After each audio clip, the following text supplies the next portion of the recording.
Hello learners, আসসালামু আলাইকুম। Welcome back to my channel. আজকে প্রাথমিক সহকারী শিক্ষক নিয়োগ পরীক্ষার ইংরেজি প্রিপারেশনের 12তম এপিসোডে প্রিপোজিশন বিষয়ক লেসনে আপনাদেরকে স্বাগতম। তো আজকের এই লেসনটিতে আমরা প্রিপোজিশনের যাবতীয় বিষয় শিখব, প্রিভিয়াস প্রশ্ন সলভ করব, আর পাশাপাশি প্র্যাকটিক্যাল ব্যাখ্যা বিশ্লেষণ তো থাকছেই। আপনি যদি আমার এই প্রাইমারি স্কুল ইংরেজি প্রিপারেশনের বাকি 11টি এপিসোড মিস করে থাকেন, এখনই গিয়ে দেখে আসুন। আর আপনি যদি আরও গ্রামাটিক্যাল লেসন পেতে চান, আমার চ্যানেলের সাথে থাকুন। আর পাশাপাশি আমি প্রাইমারি স্কুলের নিয়োগ পরীক্ষার জন্য ইংরেজির যেই ধারাবাহিক কন্টেন্ট এখানে আপলোড করব ইনশাআল্লাহ। Okay, let's jump to the lesson. তো প্রথমেই আমরা কিছু কনফিউজিং প্রিপোজিশন শিখব, বিশেষ করে যেগুলো আমাদেরকে সন্দেহের মধ্যে ফেলে দেয়, ঝামেলার মধ্যে ফেলে দেয়। যেমন ফার্টের সাথে ফ্রম হয়, ফার্টের সাথে উইথ হয়। তো ফার্ট ফ্রম হচ্ছে বিচ্ছিন্ন হওয়া, কোনো ব্যক্তি, হ্যাঁ, কোনো ব্যক্তি থেকে, পরিবার থেকে বিচ্ছিন্ন হওয়া। আর ফার্ট উইথ হচ্ছে বিচ্ছিন্ন হওয়া বলতে কোনো বস্তুকে বিচ্ছিন্ন করা, ঠিক আছে। নিড ফর মানে প্রয়োজন, নিড অফ মানে প্রয়োজন। তবে ক্ষেত্র বিশেষে একটা বাক্যের অর্থের উপর নির্ভর করে কোনটা কখন বসাইতে হবে সেটা হবে। পাস অ্যাওয়ে মানে হচ্ছে মারা যাওয়া, আবার পাস ফর মানে হচ্ছে গণ্য হওয়া। ফ্লিড ফর হচ্ছে ওকালতি করা, ফ্লিড উইথ হচ্ছে ওকালতি করা অর্থাৎ ব্যক্তি। তারপরে ফ্লিড ফর এখানে কোনো বস্তুকে নিয়ে ওকালতি করা যাবে বিষয়ের ক্ষেত্রে, আর ফ্লিড উইথ হচ্ছে ব্যক্তির ক্ষেত্রে। ফ্লিজড অ্যাট মানে হচ্ছে সন্তুষ্ট, আর প্লিজড উইথ মানে হচ্ছে সন্তুষ্ট। তবে কখনো কোনো কিছু নিয়ে সন্তুষ্ট, কোনো কিছুর মধ্যে সন্তুষ্ট, ঠিক আছে। তারপর হচ্ছে কোয়ারেল উইথ, ঝগড়া। তো কখনো কখনো কোয়ারেল অ্যাবাউট হয়, কোয়ারেল ফর হয়, কোয়ারেল ওভার, তারপরে যে কোয়ারেল উইথ, যাই হোক বিভিন্ন অর্থ রয়েছে। এরপর আছে র্যাকন অন। র্যাকন অন মানে হচ্ছে নির্ভর করা, র্যাকন উইথ হচ্ছে গ্রাহ্য করা। তারপরে আছে প্রিভেন্ট ফ্রম হচ্ছে বারণ করা। যাই হোক, ফ্রমট ইন আছে, ফ্রমট অ্যাট আছে শর্টফটে ব্যক্তি যদি হয়। ফ্রমট অ্যাট হচ্ছে ব্যক্তিকে বোঝানোর জন্য চটপটে ব্যক্তি। ফ্রমট ইন হচ্ছে চটপটে উত্তর দেয়া, প্রশ্ন করে উত্তর দেয়া। সার্চ ফর হচ্ছে অনুসন্ধান, সার্চ অফ হচ্ছে অনুসন্ধানে ব্যস্ত। স্যাক ফর হচ্ছে খুঁজে বেড়ানো, আর স্যাক আউট হচ্ছে খুঁজে বের করা। রেস্ট আপন হচ্ছে নির্ভর করা, রেস্ট উইথ হচ্ছে সাথে অথবা অবশেষ। শর্ট অফ মানে হচ্ছে ঘাটতি, শর্ট অন হচ্ছে খানিকটা। তারপর সাপ্লাই টু হচ্ছে যোগান দেয়া, সাপ্লাই উইথ হচ্ছে যোগান দেয়া, তবে কোনো ব্যক্তিকে যোগান দেয়া সাপ্লাই টু দ্য ম্যানেজার, আবার supply with the new materials.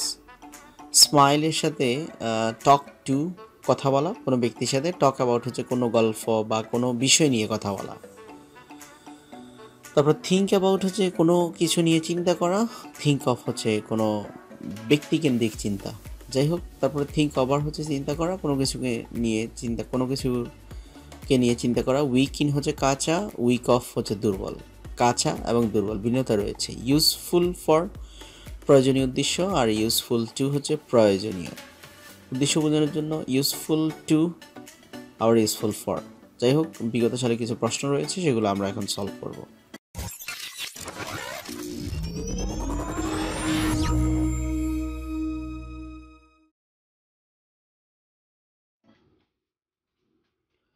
এখানে হ্যাঙ্কার বলছি, হি হ্যাঙ্কার্ড ফেম। তো হ্যাঙ্কারের সাথে আমরা জানি যে হ্যাঙ্কার আফটার, হ্যাঙ্কারের সাথে আফটার হয়। এখানেও সেম, যে হ্যাঙ্কারের সাথে আফটার হবে। He does not hanker after money. Okay, তারপরে প্রশ্ন হচ্ছে an honest man never hanker riches. তাহলে এখানেও হবে হ্যাঙ্কার আফটার রিচেস। তারপর আছে everything hinges what happens next. Everything hinges upon what happens next. ওকে, তারপরে হি হ্যাজ ল্যাক মানি। তো আমরা কি লিখবো এখানে? He has lack of money, he has lack of money, অভাব, টাকার অভাব রয়েছে তার। Nowadays many villagers are lead electricity, lead by electricity. গ্রামবাসীরা ইলেকট্রিসিটির আলো দ্বারা আলোকিত হয়।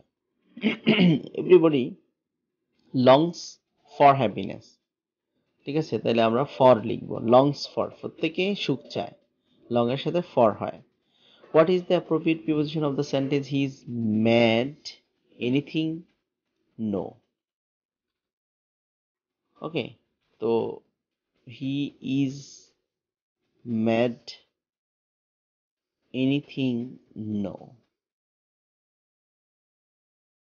মেড ফর এনিথিং নো, এখানে ফর হবে।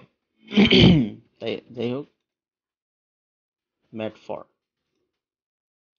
হি is no match me, he is no match for me, সে আমার সাথে যায় না, ম্যাথস ফর। ওকে, তারপরে আমরা কি লিখতে পারি, don't impute motives, don't impute motive against him, put motive against, motives, don't impute motives against him। তারপরে আছে rest, rest is the necessary for me now, rest is the necessary for me now, for, correct answer হবে C। Okay, I objected his proposal, I objected his proposal, objected to, objection to, okay, to বলবে। তারপর he fried himself, he fried himself, এখানে আমরা fried এর সাথে কি হয়, fraud on, অহংকার, he fried himself with his wealth, সম্পদ নিয়ে অহংকার। the lady fried himself her beauty, fried himself with her beauty অথবা upon his beauty। the lady fried upon নিজেই তার সৌন্দর্যের ফুজারি, অহংকারী। government has been entrusted elected politicians, তো এখানে entrusted এর সাথে to হয়, entrusted to elected politician, he was entrusted the care of his uncle, তাহলে এখানে আমরা কি লিখবো, entrusted to the care of his uncle। তারপরে he is envious my success, he is envious my success, he is envious of, envy of, এগুলোর সাথে of বসে, ঈর্ষা। he was equal to, equal এর সাথে আমরা to লিখি, equal to the mask, equal to the task। তারপর আছে the girl is expert drawing, the girl is expert drawing, তাহলে এক্সপার্টের সাথে আমরা এট লিখি, এক্সপার্ট এট, ড্রয়িং এ সে দক্ষ।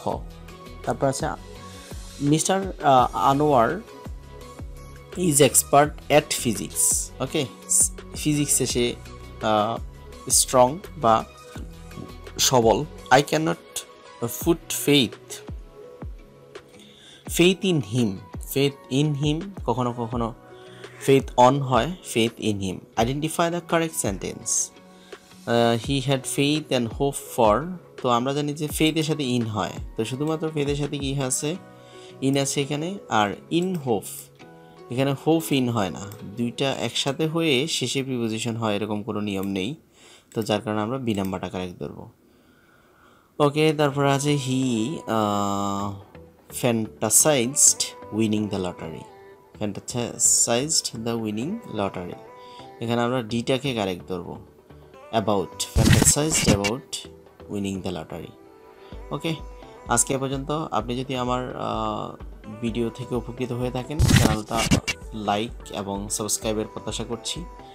আর অবশ্যই আপনি যদি এই প্রাইমারি স্কুলের ইংরেজি প্রস্তুতির বাকি লেসনগুলো মিস করে থাকেন, এখনই গিয়ে দেখে আসুন, প্লেলিস্টে আপনি এই ভিডিওগুলো ধারাবাহিকভাবে সাজানো আছে, সেগুলো থেকে আপনি উপকৃত হতে পারবেন। ঠিক আছে, অন্য কোনো দিনও আবারও দেখা হচ্ছে। পরবর্তী কন্টেন্টে থাকছে ফ্রেজাল ভার্বস, আশা করি সেই লেসনটা আপনারা দেখবেন। ততক্ষণ পর্যন্ত সবার সুস্থতা কামনা করি, ভালো থাকবেন সবাই, আসসালামু আলাইকুম।